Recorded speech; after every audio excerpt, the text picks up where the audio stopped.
About 45 years ago, when I was a student, there was only 1,000 students who were in engineering school. Today, there are, in combined Andhra Pradesh state, there are 300 lakhs. You mean to say that in 45 years, our population grown up by 350%, and everybody complained that not having quality staff, PhDs. When you grow so fast, without any proper plan or natural growth, this will happen. So I think today we have too many engineering colleges and they are not producing good quality students. And at the same time, in China, most of the workers, they are only high school graduates. They are working in the areas of most advanced technology. So we can apply, when we go to the political meetings, politicians speak in Telugu, engineering students can talk in Telugu.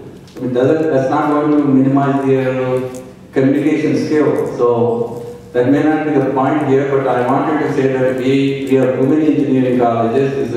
It resulted for lack of good staff and quality education. Thank you.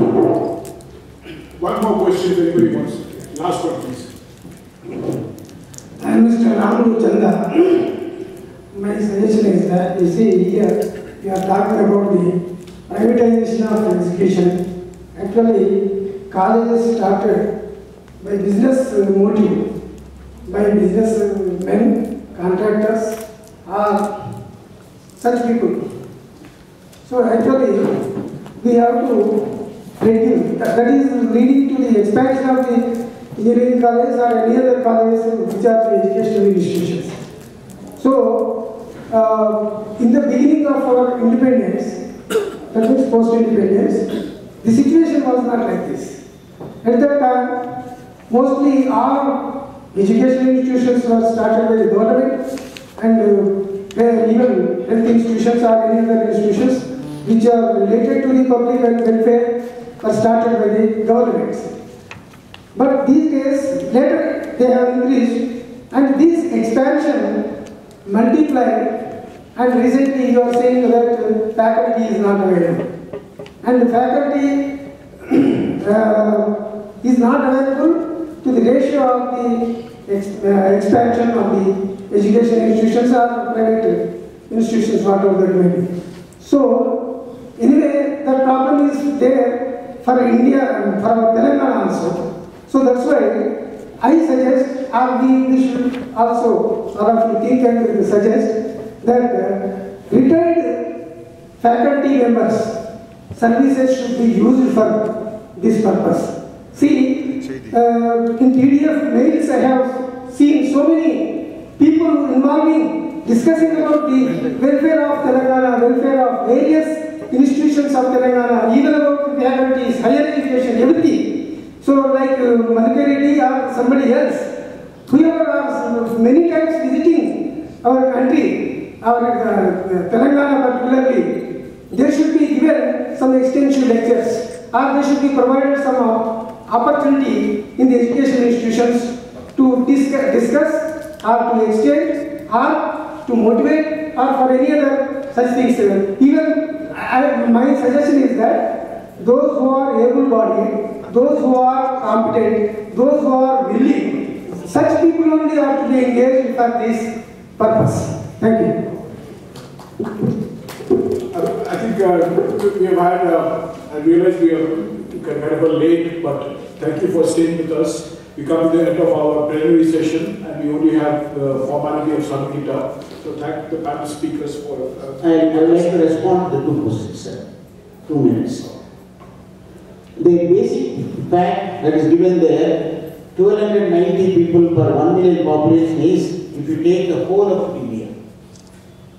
If you take Andhra Pradesh, more number of colleges are there per 1 million number of seats are there.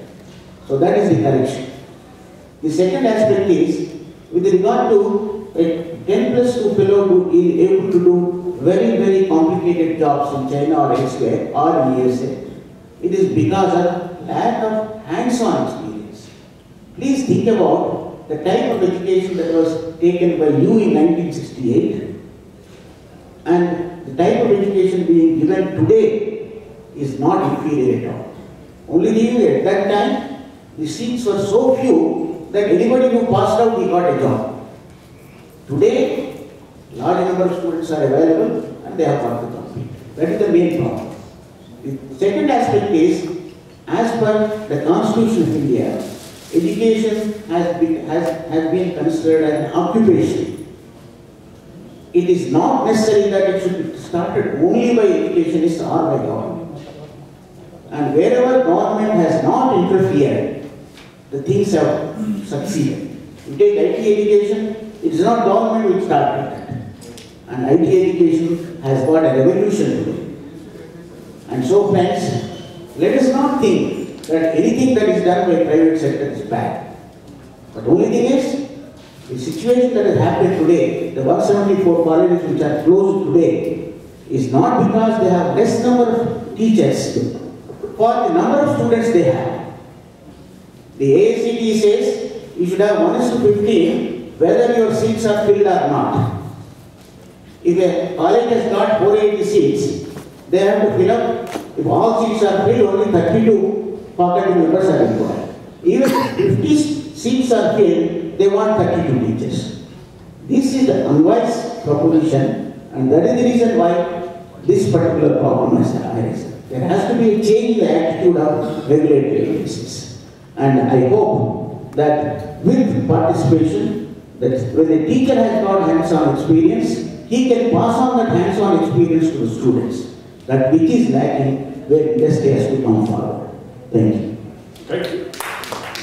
Before we go to the conference summing up, CII and TDF would like to recognize the contribution made by Mr. Madhu K. Reddy, who is a founder, member, and advisor to the TDF USA. Please stand up, and I'm sure you will know he's been here for almost I think more than 2 weeks now, and he's been actually been extremely busy helping out in arranging this program. So thank you very much, Madhu. Thank you for everything. Now we have, I'm going to request Mr. Pushpa Reddy, who was the former chairman of TDF, to do a conference summing up, and request him to do it in 5 minutes if possible.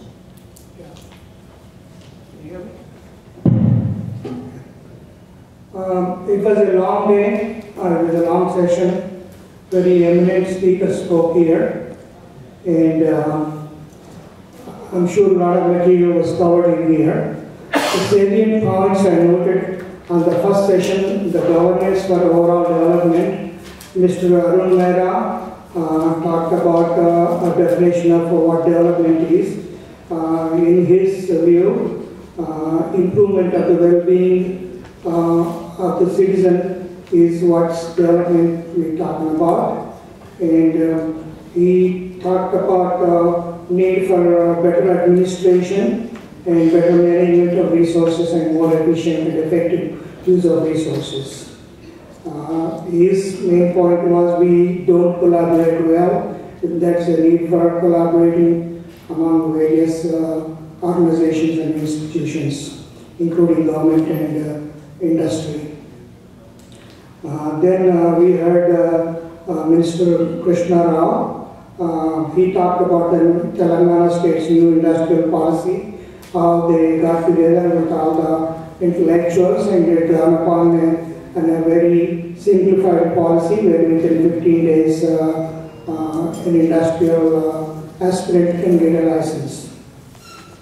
Then Chakrapani Garu talked about a lot of successes. We don't always talk about the successes, but in India the population growth somewhat hides the successes. We have a lot of successes in IT infrastructure.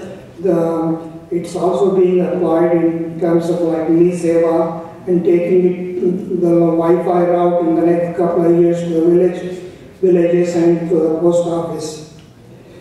Jayaprakash Narayan talked about dictatorship was often given as an excuse why China developed and India did not. He thought it was a false thing, it was a lie. He said democracy is not detrimental for development. and he professed that decentralized governance and institutional build-up is the way to go for Telangana development, and so also Andhra Pradesh. Chandrasekhar Bhatt talked about diaspora and development. He summarized, he gave some very good statistics about Indian diaspora all over the world, and he implemented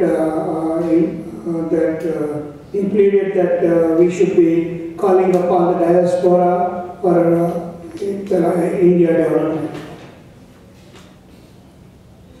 In terms of governance for Make in India, Pradeep Chandra of Dr. Reddy's narrated his experience when they went about establishing industries in Germany and US and India, and gave a very good practical example of the difficulties they faced, which pointed out the deficiencies in Indian system. I'm sorry, that was G.V. Prasad. Pradeep Chandra talked about Make in India. He talked about Telangana state one-stop industrial policy, and he went into a little bit more details about how to go about applying and what kind of incentives the government is giving. Nupendra Rao Garu talked about India and the manufacturing is only 15% of the gross domestic product, whereas China is 34% of the gross domestic product, and making a jump from 15 to 25 or 35 is a big task.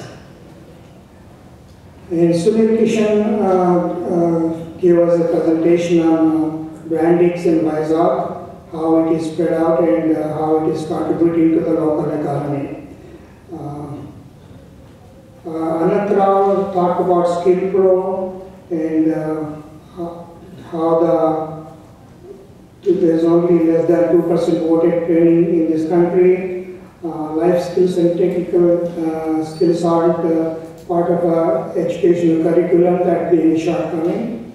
There is a lot of industry and trade unions that can do in India. In US, for example, trade unions run their own training sessions and certification courses. So when a candidate with their certificate goes to an industry, not only does the union encourage them, but unionized shops only take trade union trained certified people. And trade unions here, other than just going on strikes, can also start training and certification programs for their skills, trade skills, and encourage employment of those licensed people. In governance for education and innovative development, we heard Anil Kumar Garu talk about the need for encouraging innovation, and Narasimha Narahari Garu talked how University Mercy, in spite of number of disadvantages in the region, took upon the culture of doors and contributed to the development of Sanjopin Valley through innovation, how they introduced experiential learning and to the cognitive program, how their graduates have been able to compete with the rest of the university system. Janjala Garu talked about quality of education, higher education, and teacher development, teacher education, some of the issues in quality of higher education. And Sapna Poti Garu talked about National Skills Development Council, how it is organized and how it is working. And of course, lastly, P. Narasimha Reddy Garu talked about the private college technical turmoil in Telangana education and gave us some nice statistics about student and population ratios and some of the difficulties why the Telangana technical graduates are not viewed as talented as United States typical graduate, and etc. I thank all the speakers. They were all eminent. When brain people get together and talk, now a lot of knowledge generates. I certainly didn't sleep this afternoon, so they were interesting to me. I hope you all found them to be interesting too. Thank you. I would be failing my duty if I did not recognize Professor Kodandam who is here, but behalf of CII and team, please stand up.